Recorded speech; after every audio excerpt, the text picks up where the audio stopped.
itu mesti dalam keadaan berdiri. Ini sudah kita bahas hukum-hukumnya kemarin. Ya, bagi yang sanggup.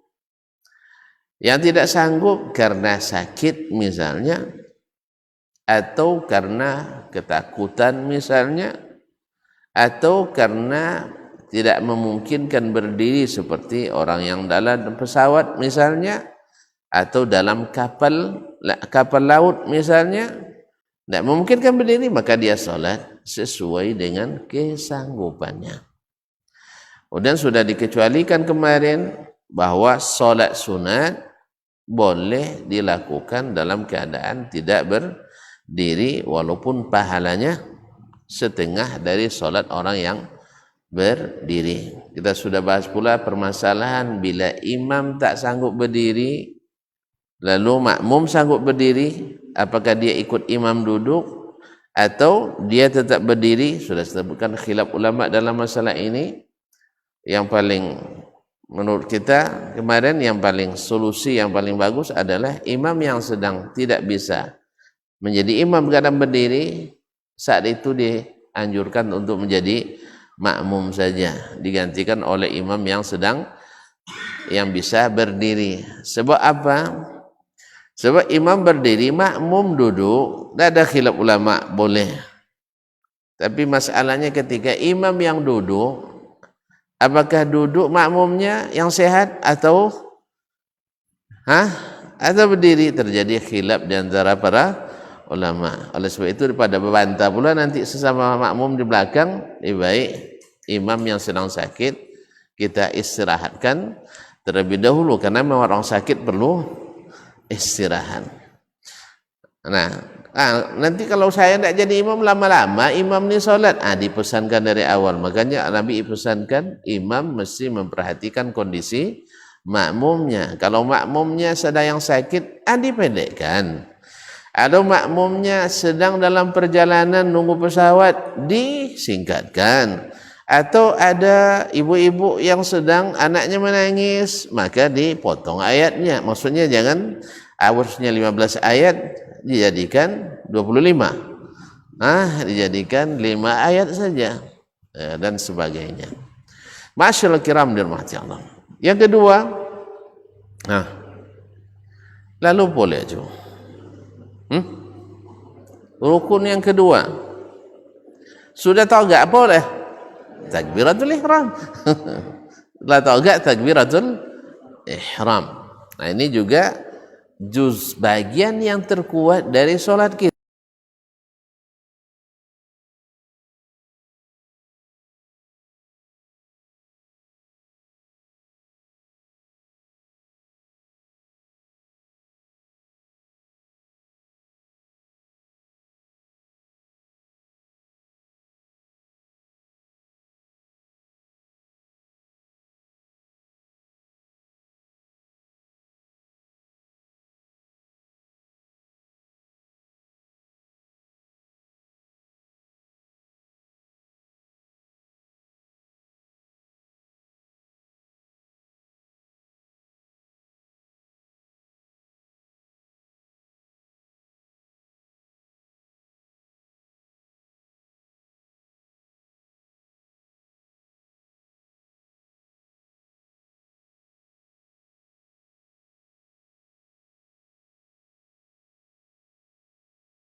Hitungnya itu 1 rakaat, itu keliru lagi. Karena yang dikatakan oleh Nabi SAW dapat satu rakaat itu man adrakal imama raki'an, siapa yang bisa rukuk bersama imam, tapi imam sudah berdiri, dia baru rukuk. Kadang selisih di jalan.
Barometer amal kita saleh tak salehnya di salat kita. Bila salat kita ikhlas dan sesuai dengan sunnah Nabi SAW, maka insya Allah amalan yang lain mengikuti.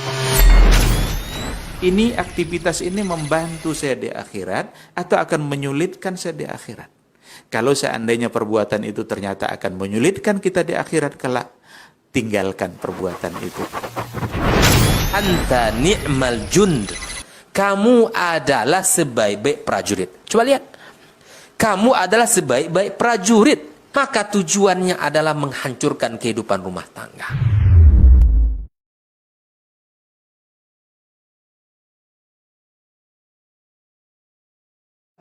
Bagian 6. Iza qala abdi, apabila hambaku mengatakan atau membaca alhamdulillahi rabbil alamin, kita baca tuh alhamdulillahi rabbil alamin, lalu Allah jawab hamidani abdi, hambaku telah memujiku. Ar-Rahmanir Rahim, dibaca lagi Ar-Rahmanir Rahim, Allah menjawab majja'athna alayya abdi, hambaku telah menyanjungku. Maliki yaumiddin, Allah menjawab majjadani abdi. Baik, kemudian iyyaka na'budu wa iyyaka nasta'in. Artikanlah, tak paham saudanya kan? Tak perlu artikan kan? Iyyaka na'budu wa iyyaka nasta'in. Hadza baini wa baina abdi. Ini setengah untukku, setengah untuk hambaku. wa li'abdi ma sa'al, dan untuk hambaku apa yang dia minta. Apa yang dia minta setelah itu? Ihdinas siratal mustaqim, berikanlah aku petunjuk ke jalan yang lurus. Apa jalan lurus itu? Jalan tol. Jalan lurus itu adalah ditafsirkan oleh Allah sendiri, bukan kita yang buat, tidak. Siratal ladzina an'amta alaihim, yaitu jalan orang-orang yang telah engkau beri nikmat kepada mereka. Siapa orang-orang yang telah Allah beri nikmat itu? Dalam surat An-Nisa 69 Allah jelaskan, wa may yuti'illaha war rasul fa ulaika ma'al ladzina an'ama Allahu 'alaihim فأولئك مع الذين أنعم الله عليهم من النبيين والصديقين والشهداء والصالحين. Barang siapa yang taat pada Allah dan Rasul, maka merekalah bersama orang-orang yang telah Allah beri nikmat kepada mereka. Siapa?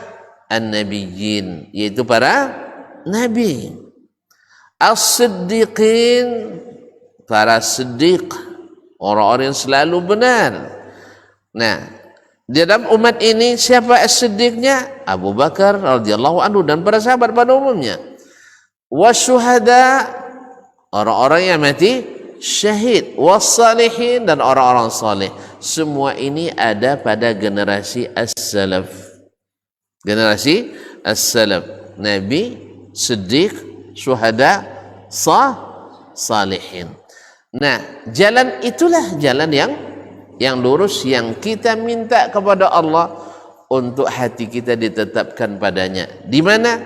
Di dalam surat yang menjadikan rukun paling utama di dalam salat kita, dan salat merupakan amalan utama yang kita kerjakan. Allah itu kaum muslimin dan muslimat, Allah pilihlah surah Al-Fatihah ini yang harus kita baca dalam solat-solat fardu kita. Ini minimal 17 kali dalam sehari dalam semalam.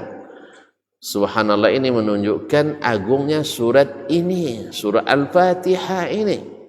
Maka jangan berhenti menggali makna dan hikmahnya, membaca dan mengulang-ulangnya, karena dia juga disebut dengan as-sab'ul mathani, yaitu 7 ayat yang senantiasa diulang-ulang.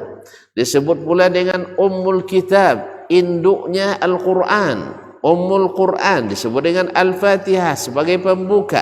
Ma'asyiral kiram dirahmati Allah SWT, karena apa? Para ulama menyebutkan dalam surat Al-Fatihah itu terdapat secara global isi seluruh Al-Quranul Karim. Isi Al-Quran itu apa isinya? Al-Quran itu apa isinya? Al-ibadah, at-tauhid lillah. Nah, tauhid itu dengan semua pembagiannya terdapat dalam surat Al-Fatihah. Tauhidu ar-rububiyyah, alhamdulillahi rabbil alamin. Tauhidu al-uluhiyyah, iyyaka na'budu wa iyyaka nasta'in. Dan tauhid al-asma' was sifat, ar-rahmanir rahim, maliki yaumiddin, dan seterusnya. Nah, inti dari seluruh kehidupan ini adalah al-ibadah. Wa ma khalaqtul jinna wal insa illa liya'budun. Aku tidak ciptakan jin dan manusia kecuali hanya untuk beribadah kepadaku. Ibnu Abbas menafsirkan liwahidun, liya'budun, liwahidun, untuk mentauhidkanku. Dan tauhid itu terangkum secara global dalam surat Al-Fatihah. Oleh itu kaum muslimin dan muslimat, patutlah surat ini menjadi rukun yang paling utama, sampai-sampai Nabi tegaskan la salata liman lam yaqra bi fatihatil kitab. Tidaklah Sah salat orang yang tidak membaca Al-Fatihah dalam salatnya. Baik kaum muslimin dan muslimat dirahmati Allah SWT. Nah, apakah hukum membaca Al-Fatihah sudah kita bahas kemarin ya. Hukumnya apa? Rukun, tidak boleh ditinggalkan. Ini bil ijma' para ulama. Nah, bila kita salat berjamaah,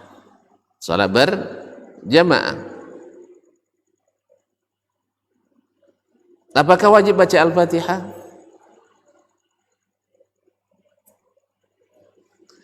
Hah? Tapi rukun ya. Rukun wajib dibaca. Iya, salat berjamaah ada dua macam. Ada salat yang sifatnya sirriyah, salat sir. Dan ada yang salat sifatnya jahriyah, salat jahar. Salat sir, apa contohnya? Salat zuhur, asar. Salat jahar, maghrib, isya, subuh. Taib. Mana banyak Al-Fatihah disirkan atau dijaharkan? Ampek tambah ampek 8, tambah 1 9, tambah 2 saya boleh. Hanya pun rakaat saya 7 boleh. Berarti mana banyak disirkan atau dijaharkan? Al-Fatihah disirkan banyak atau dijaharkan? Ulang lihat. Zuhur ampek sir sodo, asar ampek sir sodo, mugai 3 cik sir, isya ampek 2 sir, ampek tambah ampek 8 tambah cik 9 tambah 2 seboleh. Salat fardu berapa rakaat sehari? 7 boleh. Berarti mana banyak disirkan atau dijaharkan? Alhamdulillah. Ya, banyak disirkan. Nah, sepakat ulama mengatakan di salat sir Al-Fatihah wajib dibaca oleh imam dan makmum atau yang salat sendiri. Berarti kalau ada yang salat sendiri sah salat enggak? Ya sah. Cuman bagi yang mengatakan berjamaah itu bagi laki-laki wajib, enggak berjamaah salatnya sah tapi berdosa. Jadi mana nama salat sah tapi tetap berdosa daripada salat sah tapi tidak berdosa? Hah? Amot ya berdosa lah. Masa bisa Ustaz? Awak salat tapi tidak berdosa, masa bisa? Bisa pun tak? Kini awak salat di tanah yang dirampas. Tanah tak tanah awak buat rumah dia tu. Boleh tak solat datang? Hah? Boleh? Lanya buat fikir bau nampak ni. Boleh apa tidak? Dan baju baca oleh. Sudah itu dah buat solat. Boleh tak? Hah? Baju baca oleh boleh dipakai? Tak boleh lah. Walaupun untuk salat dan korupsi dan popi haji boleh lah. Kan tak boleh dah. Tidak apa? Boleh. Sekarang saya curi misalnya sarung, lalu saya bawa pergi salat, boleh apa tidak? Berarti kalau saya bawa berdosa atau tidak? Berdosa. Nah, masalahnya salat saya sah atau tidak? Sah salat tapi kita berdosa. Boleh tak? Sah salat tapi berdosa.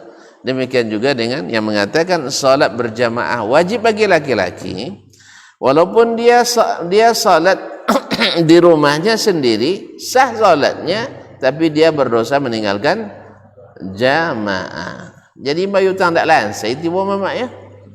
Jadi oleh sebab itu awaklah bayu hutang tapi bertambah juga catatan hutang lah. Oleh sebab itu usahakan khususnya bagi laki-laki jangan sampai hutang lah bayu tapi tidak lansai. Maka laksanakanlah salat selalu berjamaah di masjid. Jelas? Baik. Kaum muslimin dan muslimat dirahmatillah. Sepakat ulama mengatakan bahwa surah Al-Fatihah wajib dibaca oleh imam, wajib dibaca oleh makmum, wajib dibaca oleh yang solat sendiri di saat solat sir. Tidak ada khilaf. Jelas? Nah, terjadi khilaf berapa rakaat tinggi tadilah? 6 kan? Nah, antara para fuqaha, apakah di saat salat jahar Al-Fatihah mesti dibaca oleh makmum atau tidak? Karena hukum asalnya Nabi katakan hadis Abu Hurairah, la salata liman lam yaqra bi Fatihatil kitab. Tidak sah salat orang yang tidak membaca Al-Fatihah. Tentu iso ada. Ya tak? Nah. Hukum asal wajib dibaca. Cuman ada hadis yang diriwayatkan sahih dari Nabi sallallahu alaihi wasallam, man shalla ma'al imam fa qira'atul imami lahu qira'ah. Siapa yang salat bersama imam, maka bacaan imam itu mewakili bacaannya, sama dengan bacaannya. Jelas kaum muslimin? Fa qira'atul imam lahu qira'ah. Bacaan imam itu baginya adalah bacaannya. Apa sebab? Karena kita disuruh oleh Allah mendengarkan imam. Wa idza quri'al Qur'anu fastami'u lahu wa ansitu. Bila dibaca Al-Quran, maka dengarkan dan diam.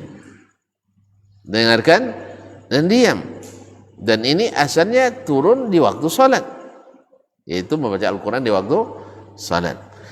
Oleh itu terjadilah, karena hadis ini terjadi perbedaan ulama dalam menafsirkannya. Sebagian mengatakan bila seseorang bersolat bersama imam, maka bacaan imam sudah mewakili bacaannya. Ini yang dipilih oleh Imam Malik ibn Anas rahimahullah ta'ala dan ahlul zahir. Kemudian sebagian lagi mengatakan tidak, itu yang dimaksud dengan qiraah yang mewakili qiraah makmum itu adalah membaca ayat. Kenapa? Karena dalam hadis riwayat Abu Dawud dengan sanad hasan, Nabi SAW mendengar sahabat ikut membaca Al-Quran di belakangnya. Lalu Nabi SAW melarang mereka membaca kecuali Al-Fatihah. Hal antum taqra'una min khalfi, kalian ikut membaca di belakangku. Qalu na'am ya Rasulullah, iya Rasulullah. Qala la taf'alu, jangan kalian lakukan illa bi ummil kitab, kecuali membaca Al-Fatihah. Nah, di sini jumhur mengatakan bahwasanya membaca Al-Fatihah tetap diwajibkan, karena Nabi mengatakan jangan lakukan kecuali membaca Al-Fatihah. Pendapat pertama menjawab hadis ini dilemahkan oleh mereka, dan yang sahih wallahu alam hadisnya tetap kuat, didukung dengan hadis lain yang menjadikan Al-Fatihah sebagai asas. Oleh sebab itu wallahu alam saya lebih cenderung kepada pendapat membaca Al-Fatihah tetap wajib bagi makmum walaupun dalam salat jahar. Sebagian mengatakan tidak, wallahu taala alam. Oleh itu kaum muslimin dan muslimat dirahmati Allah. Kemudian Ada pula masanya Al-Fatihah gugur dari makmum. Nah, kapan gugur dari makmum?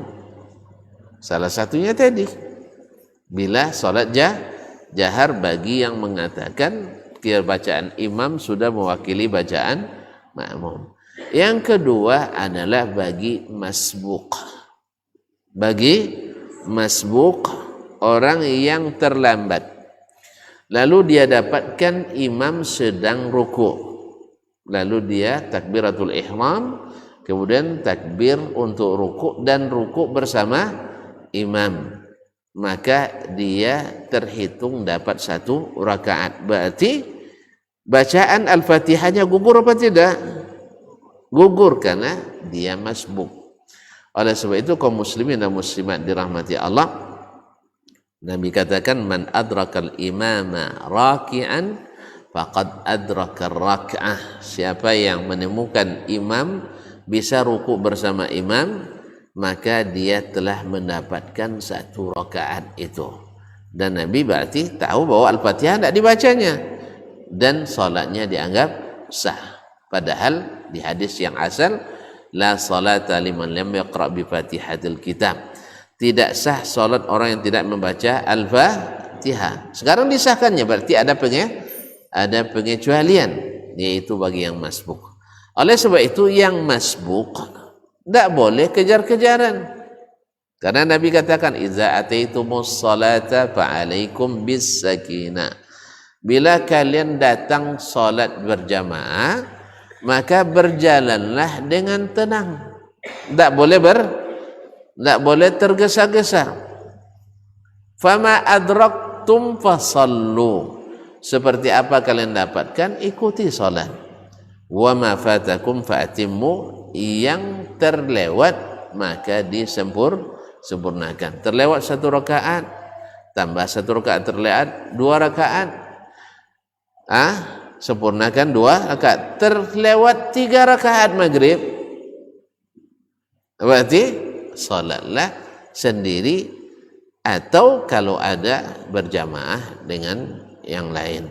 Dan ini terjadi khilaf. Masalahnya boleh tidak berulang-ulang jemaah di satu masjid. Ini juga masalah khilaf di antara para ulama. Wallahu alam, yang sahih, yang rajih insyaallah taala tetap dibolehkan berulang jemaah dalam satu masjid. Wallahu taala alam. Baik. Jadi kaum muslimin dan muslimat dirahmati Allah. Selesai masalah Al-Fatihah. Alullah. Bismillah ayat dalam Al-Fatihah atau bukan? Kan dulu lagi. Kan tadi Allah mengatakan qad inni qassamtus salata baini wa baina abdi nisfaini. Saya membagi salat antaraku dengan hambaku 2 bagian. Sah? Lalu apa kata Allah SWT? Idza qala abdi bismillahirrahmanirrahim. Enggak. Dia katakan idza qala abdi alhamdulillahi rabbil alamin. Jadi sebagian ulama mengatakan Al-Fatihah bukan ayat dari bismillahirrahmanirrahim bukan ayat dari Al-Fatihah. Cuman masalahnya Al-Fatihah disebut dengan as-sab' al-mathani, 7 ayat yang sering diulang. Tersebut diulang dalam Al-Quran, sab'an min al-mathani. Nah, kalau dihitung tanpa bismillah, cukup 7 ayat.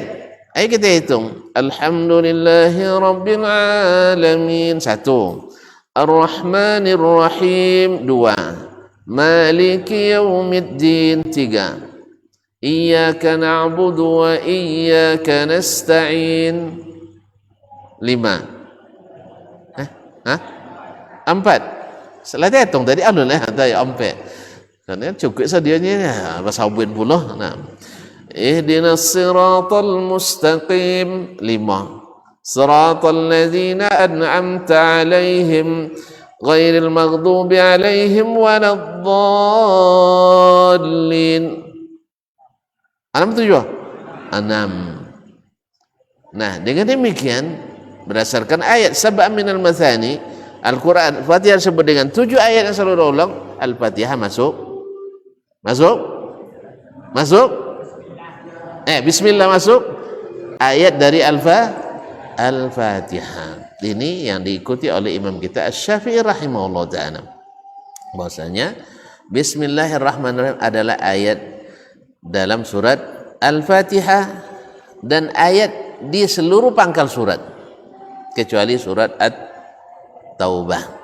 Jadi surat At-Taubah. Berarti bismillah berapa kali disebutkan dalam Al-Quran? 100? Kan tak lulus ada cermat cerdona. 114.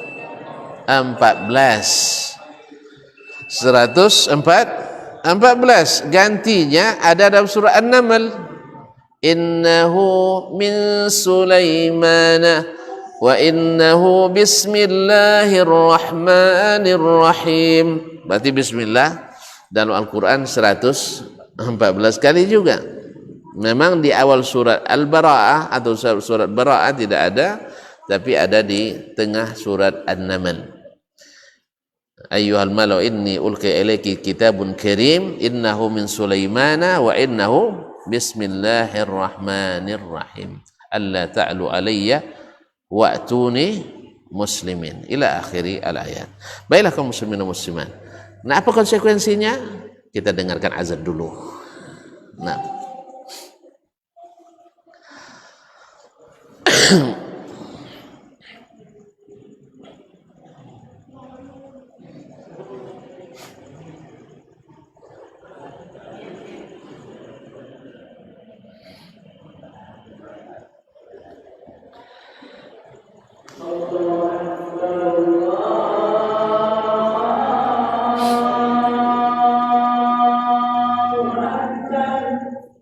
Allahumma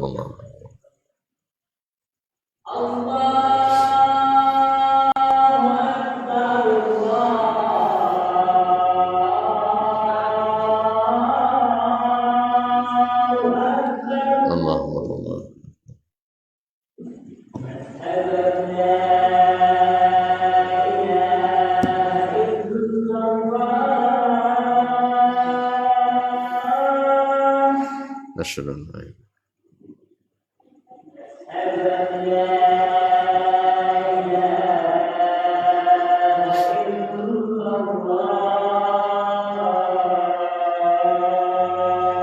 asyhadu an la ilaha illallah.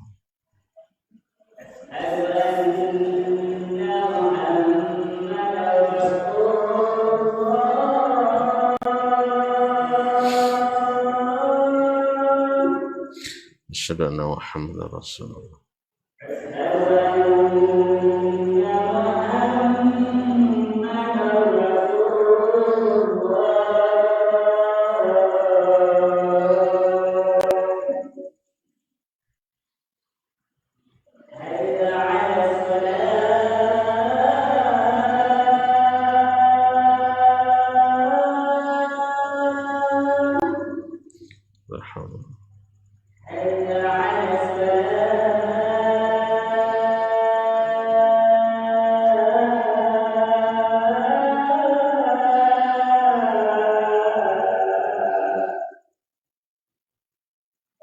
La haula.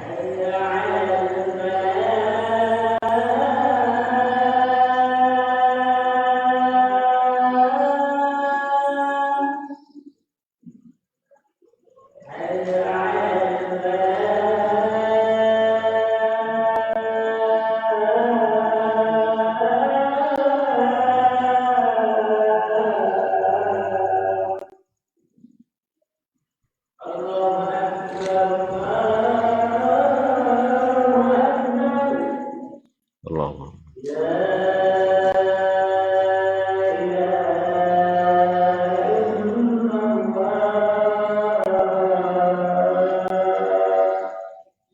wa nashhadu an la ilaha illallah.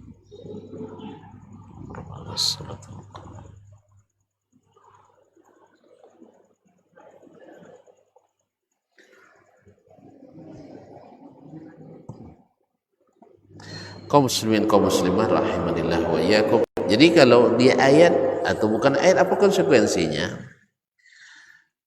Konsekuensinya dalam mazhab Imam Asy-Syafi'i rahimahullah, kalau dia ayat dari surah Al-Fatihah maka hukumnya sama dengan ayat yang lain, yaitu mesti di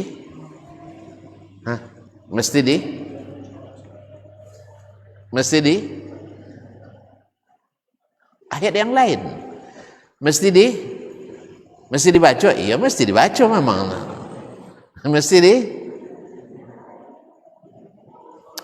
Yang kodok apa orang ada apa? mesti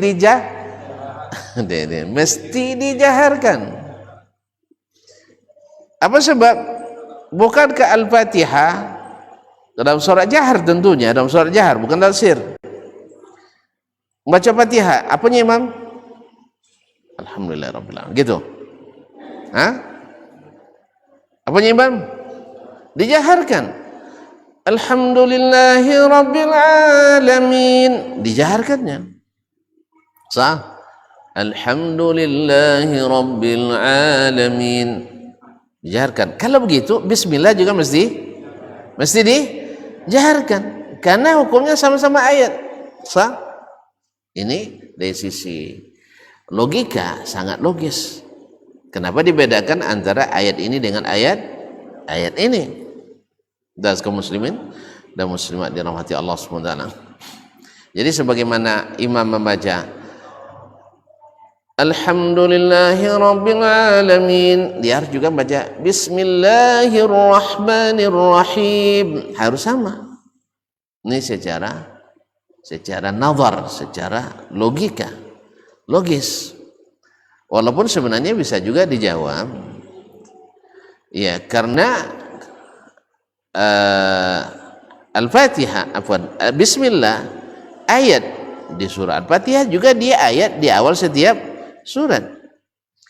Awal dia setiap surat, apakah wajib menjaharkan Bismillah di awal setiap surat? Juga tidak wajib. Lakin ala kulli hal, ini yang dipandang oleh para ulama Syafi'iyah dalam masalah ini. Di antara penguat dalil yang mengatakan bahwasanya Nabi SAW membaca Bismillahirrahmanirrahim. Ala kulli hal, ini masalah sudah sering dibahas oleh para ulama di dalam kitab-kitab mereka, bahkan khusus kitab tentang hukum membaca Bismillah. Ya, seperti Ahkamul Basmalah ditulis oleh Imam Al-Khatib Al-Baghdadi Syafi'i, kemudian ditulis pula oleh Imam Ibn Abdul Bar Al-Maliki Al-Insaf fi ma baina ulama'il muslimina fil basma ulama'il amsari fi qira'atil basmalati min ikhtilaf. Kemudian Ibu Sama Al-Syafi'i Dimashqi juga menulis. Banyak ulama yang menulis masalah ini. Yang intinya pada dasarnya terjadi dua pendapat secara global dalam masalah ini, antara mewajibkan jahar dengan tidak mewajibkan jahar. Nah, kalau kita lihat dari sisi nazar, dari sisi logikanya, sangat logis sekali. Ayat dengan ayat kok dibedakan. Ditambah lagi ada riwayat yang seolah-olah mendukung. Seperti riwayat kana Rasulullah sallallahu alaihi wasallam yaqra'u bismillahirrahmanirrahim. Ya, dalam sebagian riwayatnya yajharu bi bismillahirrahmanirrahim, menjaharkan bismillah. Sedangkan riwayat-riwayat lain yang lebih sahih dan lebih banyak mengatakan Rasulullah sallallahu alaihi wasallam membaca kana yaqra'u alhamdulillahi rabbil alamin, membaca alhamdulillahi rabbil alamin.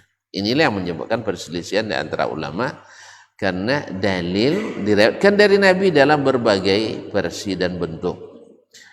Ya, secara singkat anak katakan, yang pertama, ini hafal baik-baik supaya tidak berkelahi lagi, bahwasanya tidak satupun ulama yang membatalkan sholat. Ya, orang yang sholat di belakang imam yang menjaharkan bismillah, Padahal dia berpendapat sir, tidak ada ulama yang mengatakan solatnya batal. Oleh sebab itu nanti kalau awak biasa sir bismillahnya, tu solat di belakang imam jahar bismillah, jangan diulanglah solat lah. Dan jangan kemudian jantung ngatur dalam solat lah. Tepu apa imamnya dari awal sampai akhir, tepu apa imam, tak jadi asal solat dah. Jelas? Nah, jalannya tidak ada satupun ulama yang menyatakan batal solat orang yang solat, yang berpendapat sir solat di belakang jahar, yang jahar solat di belakang sir, tak ada yang membatalkan. Jelas? Jadi di mana tuan-tuan solat, asal rukun solatnya lengkap dan tidak ada hal-hal yang terlarang di dalam solat. Misalnya kan yang terlarang dalam solat, misalnya depan ada kuburan misalnya. Ini kan tiap orang satu-satu, tiap kalau mati ayah seorang ayahnya, kubun depan musajidnya, nak lay dapet apanya? Dapat sajuanya, dapat sajuanya. Kaum muslimin dan muslimat, nak cek sajuk jak kini tuan-tuan, tak siswa dah, tak sudah mati, kini cek sajuk roh. Ya, karena yang akan menjadikan kita terlindungi itu amal kita sendiri. Uang tu bila habisnya, 3 hari per malam pertama rajurnya kita coba dua-duanya. Iya ndak? Ceritanya kayaknya kalau ndak berdua-dua lah, lihat dong hadian Patiharu lah. Hah? Jarangnya. Iya ndak? Sangki amak awak lupa ya ke hadian ke? Bagi yang mengatakan boleh menghadiahkan Al-Fatihah atau menghadiahkan baca Al-Quran, menghadiahkan pahala. Apalagi bagi yang tidak pernah, yang mengatakan tidak boleh menghadiahkan tambahan, kan boleh orang. Jalan kaum muslimin dan muslimat. Azan terdengar, ya awak lah mati, ada guna lah? Tidak. Yang berguna adalah di saat kita masih hidup. Dengar azan subuh dah, alhamdulillahillazi ahyana ba'da ma amatana wa ilaihin nusyur. Lambat jaga tu.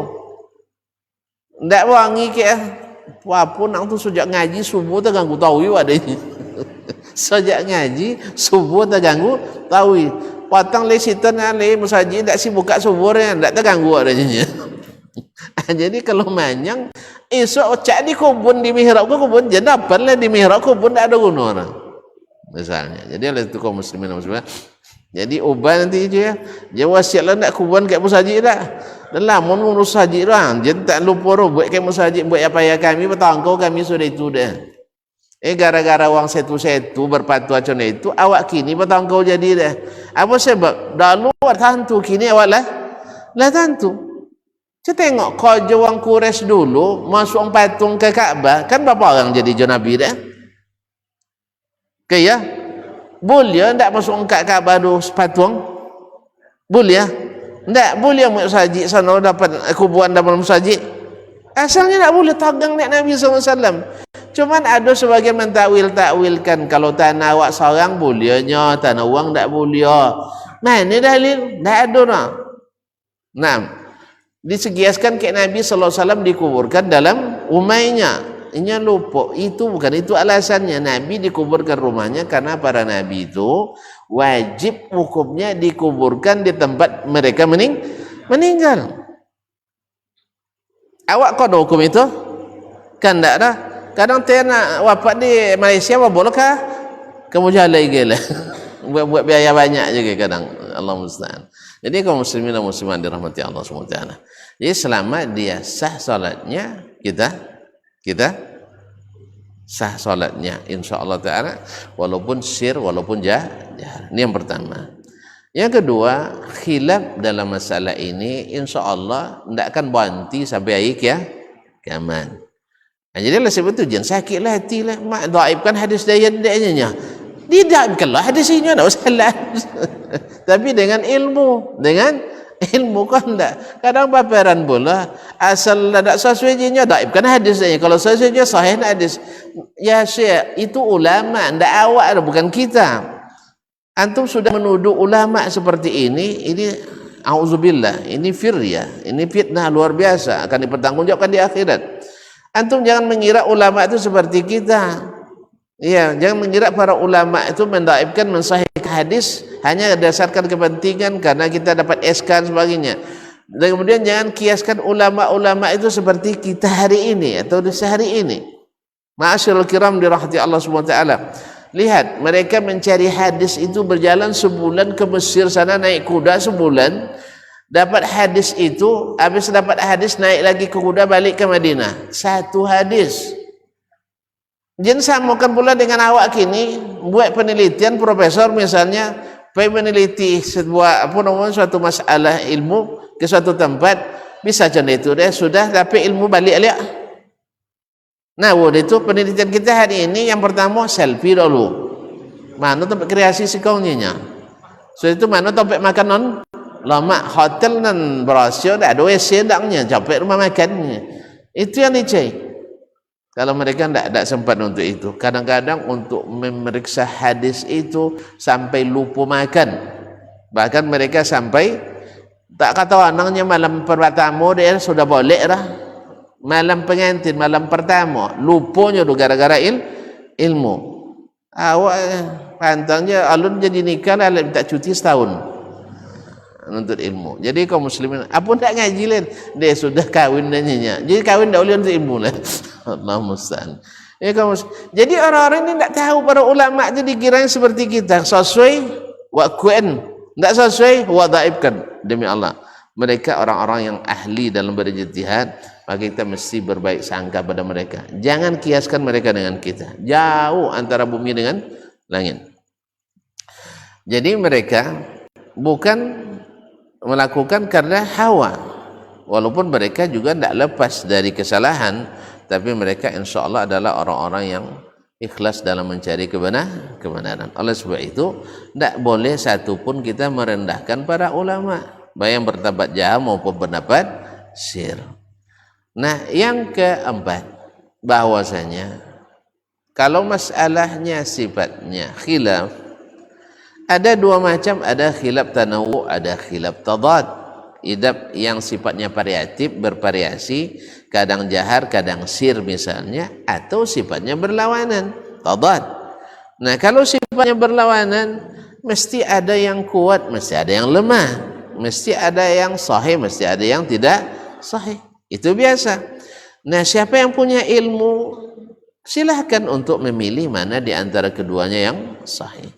Oleh sebab itu, makanya kalau tidak kan tidak bisa menanggung khilaf, jangan auto masuk dalam bab itu. Salat aja lah, jangan dibaca-baca masalah sir jahar. Tapi kalau seandainya mampu untuk merasakan indahnya dinamika ilmu, tidak ada masalahnya. Awak disalahkan, isu awak dibetulkan, sah. Kau disalahkan, isu awak menyalahkan pula, itu biasa dalam ilmu. Oleh sebab itu kaum muslimin dan muslimat dirahmati Allah, masalah sir dan jahar termasuk yang khilaf yang tak pernah akan berhenti sampai hari kiamat. Cuman jangan sampai kalap, itu aja, jangan sampai kalap, karena tidak ada satupun yang batalkan salat. Nah, mana yang lebih kuat di antara keduanya, wallahu alam, berdasarkan penelusuran dalil. Ya, kalau tuan-tuan sabar, sana beralun jolin ke dalam 1,5 jam. Ya, sabuin hadis-hadis sodok, kronologi cito. Tu apa aja? Sang ikola nengok jam tuan-tuan. Nah, kesimpulan je lah ya. Kalau tidak kerati tu tuan-tuan salah sendiri. Bahwasanya setiap perawi yang meriwayatkan jahar, bismillah, mesti meriwayatkan sir. Jadi sodo yang mengatakan atau dipahami dari riwayatnya Nabi menjaharkan bismillah, mesti juga meriwayatkan bismillah itu disirkan. Paham? Sampai di situ bisa dipahami. Kadang sir, kadang jahar. Sampai di situ. Nah, tapi ada riwayat lain, banyak riwayat bahwa tidak semua yang meriwayatkan sir meriwayatkan jahar. Tidak meriwayatkan semua yang meriwayatkan sir meriwayatkan jahar. Berarti pada asalnya adalah sir.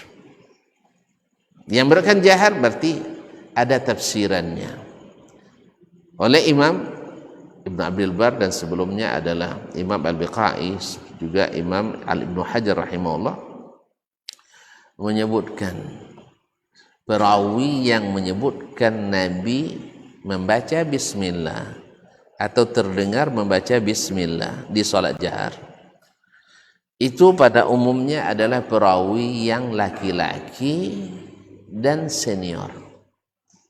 Perawi laki-laki dan sahabat senior. Tentu seniornya nan tua, nan lawat baumu, yang ulama-ulamanya yang besar-besar. Sebaliknya yang meriwayatkan sir itu rata-rata adalah perempuan atau yang junior. Maknanya apa? Yang senior di sab mananya toga? Sab depan. Yang junior di mana toga? Di belakang. Berarti yang di depan dokek ke Nabi sallallahu alaihi wasallam. Dongo deknya Nabi baca bismillah. Sedangkan yang dawu seketik dari Nabi dongo deknya enggak. Apa maknanya? Bahwa membaca bismillah suaranya lebih rendah daripada membaca alhamdulillah. Sebab apa? Alhamdulillah dongo de wong sodo, ibu-ibu pun dongo. Sedangkan bismillah hanya didengar oleh yang disab-sab yang dekat dengan Nabi sallallahu alaihi wasallam. Berarti kembali ke hukum asal bahwa bismillah tidak di kewangi nampak nah. Jangan wangi. Ini nanti ulama lain akan menjawab pula dengan jawaban yang panjang. Tadi saya perlu 1,5 jam minimal untuk anjolin. Wah mulai? Wah bagi 2 kelompok ke jahar ke kelompok sir. Kami di Darun dulu macam itu kan bagi 2. Nah, iko bagian jahar, iko bagian sir. Bacolan lebih banyak bahas, enggak usah harap banyak bahas, tidak ada masalah fikih kadang. Ala kulli hal, ini yang disebutkan pemahaman pertengahan. Artinya bismillah di salat jahar dijaharkan sekedar terdengar oleh yang dekat. Sedangkan alhamdulillah didengar oleh semua yang salat dalam masjid. Berarti bismillah lebih rendah suaranya daripada itu. Wallahu taala alam. Ada masalah leh? Kalau enggak cukup sampai di sini, bahwa Al-Fatihah adalah rukun terpenting di dalam salat kita, dan sudah dijelaskan sebagian dari hukum-hukumnya dan hikmah serta maknanya. Mudah-mudahan bermanfaat dan menggali hikmah yang terdapat dalam surah Al-Fatihah ini sangat dituntut dari kita, sebab dia diminta oleh Allah SWT dari kita membacanya setiap rakaat salat kita. Berarti ada sangat dalam hikmah yang dapat di dalamnya. Beda dengan ayat Quran lain, boleh diganti-ganti dengan yang lain. Berarti surat yang paling a'zam, yang paling dicintai Allah adalah surat Al-Fatihah. Semoga kita jangan ada yang tak pernah baca Al-Fatihah dalam sehari. Kalau enggak, kalau cepat dihai kau nyacunya, yang teliti kau kalinya cepat tiba ya jotornya. Ya kan? Tapi kalau pasti jawaban alhamdulillah nya. No wajib tu juga boleh nya kan? Ditambahlah 2 boleh salat sunat rawatib. Itulah alhamdulillah. 7 boleh pun lah. Alhamdulillah sudah bagus itu. Apalagi ditambah dengan yang lain-lain.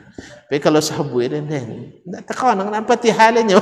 Itulah perlu dikatakan innalillahi wa inna ilaihi rajiun. Siap-siaplah kain kapan tu. Inilah sama jawab mati tu.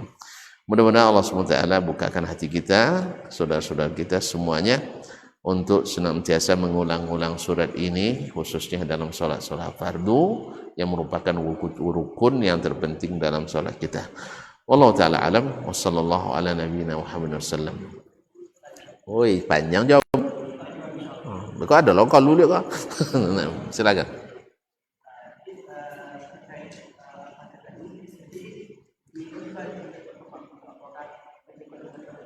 Oh iya. Nah, ada dalam hal ini kapan dibacanya Al-Fatihah itu? Sebelum imam, Tidak mungkin. Setelah imam, itu yang paling mungkin. Bersama imam, ada yang mengatakan mungkin, tapi saya katakan tidak mungkin. Ada yang mengatakan, imam baca misalnya, Alhamdulillahi Rabbil Alamin. Kata baca Alhamdulillah Rabbil Alamin. Ar-Rahmanir Rahim. Ar-Rahmanir Rahim. Maliki Yaumiddin. Sampai mereka, ihdinas siratal mustaqim. Lancar. Tiba di walad dhalin. Bocor. Bocor. Baca amin dulu atau baca jalurnya. Apalagi kalau imam Masya Allah napasnya panjang pula. Ya. Ihdinas siratal mustaqim siratal ladzina an'amta 'alaihim ghairil maghdubi 'alaihim waladdallin. Bocor mau ikut dulu. Makanya saya kira ini juga tidak mungkin. Jelas? Jalurnya. Nah, sebelum imam mungkin, tetapi tidak dianjurkan mendahului imam. Walaupun dalam bab ini tidak dikatakan batalkan sholat, tidak. Cuman mendahului imam pada umumnya tidak dianjurkan. Berarti kemungkinan terbesar adalah setelah imam. Setelah imam. Tapi imam tidak berhenti dah Ustaz. Sudah waladdallin amin qul siru fil ard. Langsung baca je kan? Baca orang. Disitulah tadi hadis yang mengatakan antum taqra'una al-Qur'ana min wara'i, kalian baca setelah di belakangku. Katanya na'am ya Rasulullah, la taf'alu illa bi ummil kitab, jangan kalian lakukan kecuali membaca ummul al-Qur'an al-Karim. Wallahu alam. Berarti adalah setelah imam yang paling memungkinkan menurut yang saya ketahui. Oleh sebab itu maka bacalah dengan secepat mungkin, dan setelah itu kita menyimak bacaan ayat yang dibaca oleh imam. Wallahu ta'ala alam. Tapi kalau seandainya ingin mazhabnya Imam Malik tadi, lebih percaya atau lebih yakin dengan kekuatan dalilnya, maka itu aman, tidak perlu lagi baca Al-Fatihah. Tapi saya lebih dengan pendapat al-jumhur yang baca Al-Fatihah. Jadi jangan ada izin dari Nabi untuk ikut membaca di belakangnya itu surat Al-Fatihah. Nah, supaya kita jangan bahasa dulu aja imam lah. Kau bajaharkan pula di belakang kan. Latihan yang imam baca surat, ternyatanya suratnya inna ataina baca capek lah imam selesai berdawak dah. Nah, inna ataina. Jangan. Wallahu ta'ala alam. Wassallallahu. Habis ya? Ya tambah itu. Itu tolong pendek jawabannya. Nah, baik, kita tutup saja. Subhanakallah bihamdik, asyhadu an la ilaha illa anta astaghfiruka wa atubu ilaik. Wassalamualaikum warahmatullahi wabarakatuh.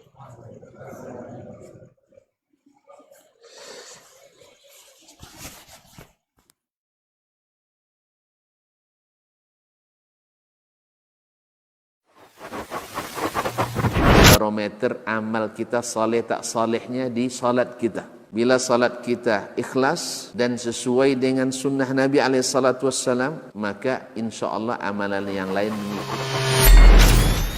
Ini aktivitas ini membantu saya di akhirat atau akan menyulitkan saya di akhirat? Kalau seandainya perbuatan itu ternyata akan menyulitkan kita di akhirat kelak, tinggalkan perbuatan itu. Anta ni'mal jund. Kamu adalah sebaik-baik prajurit. Coba lihat. Kamu adalah sebaik-baik prajurit. Maka tujuannya adalah menghancurkan kehidupan rumah tangga.